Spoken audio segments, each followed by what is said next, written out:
Hi, this is Juliet Loves Beginning, and today I have a talk called Suppressed Perception of Wounding Surfacing. Um, I think I received this a while ago, and it's been sitting here waiting for me to talk about it. So I'm just, on the precipice now wondering, what am I going to say? What does this actually mean? I'm going to learn with you.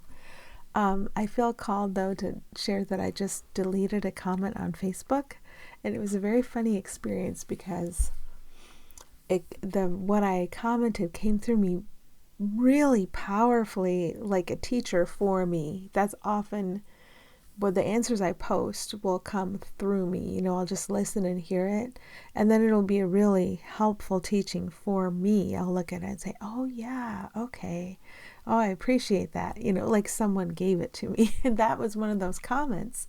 It was very helpful. However, it was pretty much disagreeing with the one who posted.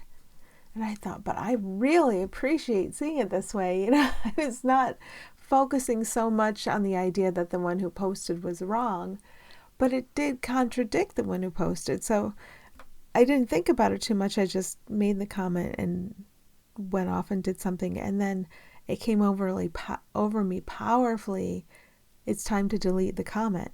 You don't want to be right about something compared to someone else. You don't want to show up as that one. It's time to delete the comment. Now you received the teaching. Now go delete it. It hadn't gotten any likes or anything. So I went and deleted it, and I realized, oh my gosh, that was really just for me. And that post, I can find gratitude to the one who made the post, because that was just to bring that little nugget through me and show me today. And no one needed to see it. No one needed to think I was right, opposed to some other viewpoint. No one, I don't know, there's something very powerful about that. So I just wanted to share it. Okay, so the first idea was your belief that you are capable of judging anyone or anything in a past as not good enough is what brings that belief back upon you. Ah, yes, not good enough. That old specter of not good enough. And if I think I can look at any separate thing and decide that, or any separate person and decide that about some aspect of them, then it will come back to me. And the only way I can judge that is if I'm looking at a past. But not good enough. I'm going to have to base it on some data, and the data is from the past. So I have to look back and dredge up data and judge it, and then that mirror image reflection of that judgment will come back upon me. Some aspect of what I think is me. It's guaranteed. So I can see this more and more as I feel emotion. Now, emotion, ego's continuum of emotion. There's either the one end of the stick, which is special love, which is ego's fake version of love, which we find highly satisfying. Satisfying is not joy or peace, but it's like, I got what I wanted. I got what I wanted, and someone else probably lacks it. So there's ego's version of love on the one end, and we call that happiness because we got what we wanted. And then at the other end, ego's version of, extreme fear, hate, something of that nature. So that's what ego can give us, either fake positive or just, fear undisguised. So fear disguised as love on the one end of it, or just plain old fear on the other end of it. That's everything ego can give me. But as I feel those emotions, now feeling them is more of a reminder. It's not a reminder like I'm suffering now and someone or something in the world is to blame, or my own defect is to blame. It's more of a reminder, hey, you jumped on this stick of back and forth what ego can offer, and you're feeling how that feels. And actual love, peace, undifferentiated joy is just one puddle of all the same thing. That's where you actually are. You might want to remember that.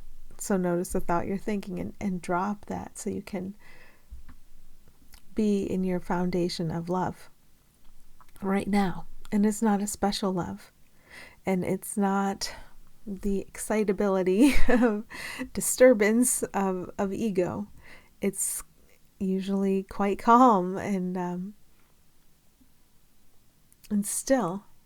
So that's nice to see that our foundation is always here. Our true foundation in love is always here.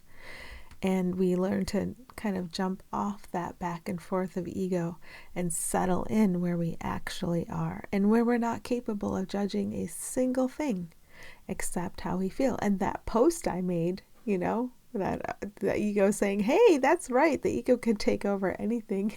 People should like that post because that's right. That was about judging, judging what can be right, what can be wrong. And there's peace in just being and appreciating and not making any exceptions to appreciation. That's where the peace is, not in being right. Okay. Or being especially recognized for being right. There might be satisfaction there, but there's not actual happiness there. All right, your belief in your own unworthiness is what causes the temptation to attack in thought. So, sharp emotion indicates the presence of my belief in my own unworthiness. And I will try to find that unworthiness out there in others. And I do.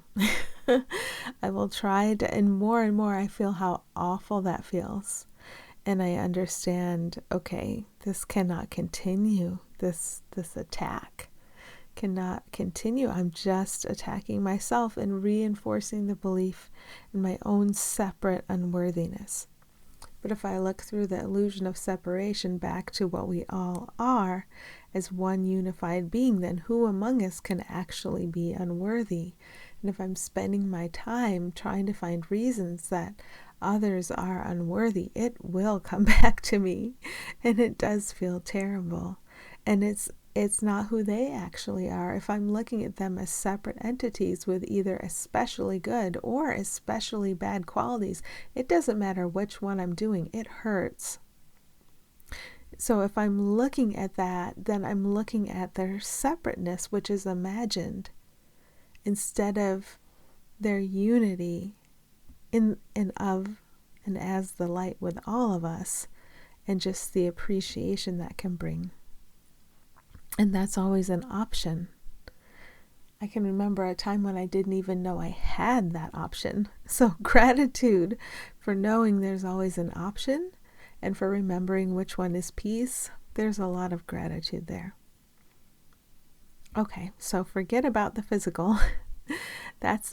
Right now there's doubt, like, are we sure about that? Maybe that's a bit of a rash statement. So here's my judgment popping up.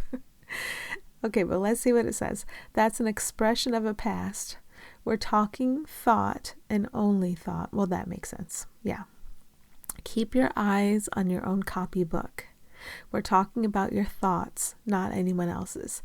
Keep your eyes on your own copybook is a funny sentence that comes through to me periodically when I'm deep into the habit of comparison, and I get told, keep your eyes on your own copybook. And I didn't really know what a copybook was. I've heard that phrase somewhere, and I looked up what copybook was. I think it's more of a like homework practice place. I don't know why I was thinking of like the test booklets we wrote essays on in college, but it's not that. It's not test. It's more like you're just doing your own work.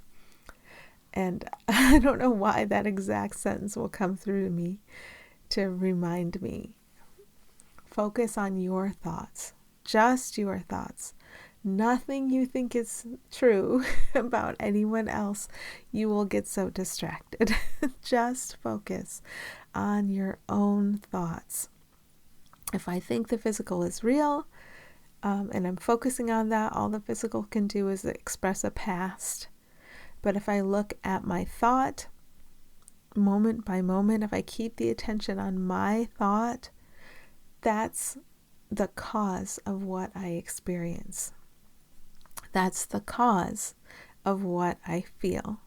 So if I really want a direct route, instead of attempting to analyze something out there in the world, like somebody else's Facebook post where I disagree with what they're saying and prove myself to be right, even though what I was saying was this stuff, that you can judge this or that, or you can see the light shining behind and through both the this and the that, and they can both enlighten you together. Separately, they're confusing, but together they're helpful, right? Those are helpful ideas. They're helpful ideas for me right now. So, yeah, I never have to try to contradict someone. The energy of that is interesting to look at. The energy of wanting to be right. It's interesting to notice. Who wants to dominate? That would be a separate one. Who's actually in unity and harmony right now and always has been, despite what we've been imagining? Oh yeah, that would be me and you and everyone. It becomes like a big joke, like we're finally willing to recognize, despite what I've been imagining, dreaming, hallucinating, fantasizing, we're all in harmony and we can't leave that harmony. We're eternally in harmony. I might as well just settle down and recognize that. And that does not involve trying to make myself separately right. That would be misery, right? Trying to make myself separately right. So I am at least starting to see that more and more, and that's helpful. Okay, the most wounded people you meet are the most wounded parts of yourself surfacing. Yeah, this is true, because I'm labeling. I'm looking at a surface that appears to be a certain way, and I'm labeling. Why do I label? Because I'm trying to see it out there in you instead of in here in my mind. And thought believed is the cause of all experience. And if I'm not liking my experience very much, it means I'm feeling something that's not good. And if I'm feeling something that's not good, it's because I'm believing something that isn't true. So the same old thing, I might as well figure out what it is. And if I seem to meet someone who is particularly wounded, best for me to notice how I feel without leaping to any conclusions. I leap to a conclusions and in an attempt to avoid the feeling that is so unpleasant. But if I meet the feeling with understanding and say, I know you have a message for me. I know you're going to point me to the thought that is causing this pain, and I know I can do something with that thought. I can ask for it to be purified. I can ask for it to be replaced with a sane thought, because the thought I'm holding on to right now is insane. Or I can ask for a thoughtless flow that just comes in and guides me. It doesn't feel like thought by thought by thought in a wordy sense. And whatever's most appropriate will come to me. The purification of the original thought, the replacement thought, or the thoughtless flow. However it needs to come to me, it will come to me. Okay. If you categorize and label and judge the most wounded people you meet, and there are no actual persons, but we think they're persons, your suppressed perception of wounding will surface in a different form. Yeah, that makes sense to me. All the challenges we experience wherever we try to push down by seeing something in someone else and judging it, maybe trying to avoid it or push it away. Yeah, an example just came to me right now that I wasn't fully aware of when I said that. Wherever we try to do that, then we're going to get another opportunity to see what we didn't see before. So why do we experience challenges? To see what we didn't see before. But if we can see it now, if we begin to realize that it's in our best interest when we feel a feeling, When we feel that we're in this back and forth instability of ego rather than our true foundation of not being affected by anything separate, not being hurt or damaged or inconvenienced or annoyed or irritated by anything that seems to be separate. If we're not in that foundation, and it's possible for us to be irritated or annoyed or burdened by the things that look to be separate, it means we're in the midst of experiencing challenges that help us to see again. We think we're seeing something in particular, but we're wrong. And if we are willing to see it again, then the whole reason for any irritation or challenge or burden to come into our experience is not there anymore. It doesn't need to come into our experience to teach us how to look again, how to see again. And I'm right there in the middle of this, learning from each successive experience, just, these minor irritations that I haven't let go of yet. So I'm definitely willing to. I'm willing to look at this stuff and notice the thinking and ask for the purification, replacement, or thoughtless flow, whatever's most appropriate to come in and take over. If something that seems to be other than what I'm thinking comes in and takes over, it's just the dominion of our unity. It is authority. It is, and ego doesn't want to submit to an authority. But the authority is us. It's the actual and shared self. So it's no separate entity being squashed or run over by an authority. It's allowing the authority of what we are collectively to run our experience. Okay. Yeah, I can say it. I can say it. I can let it come through me. So now let me live it.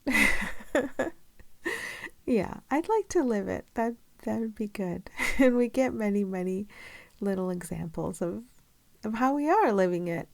But just, the willingness to let that expand and expand.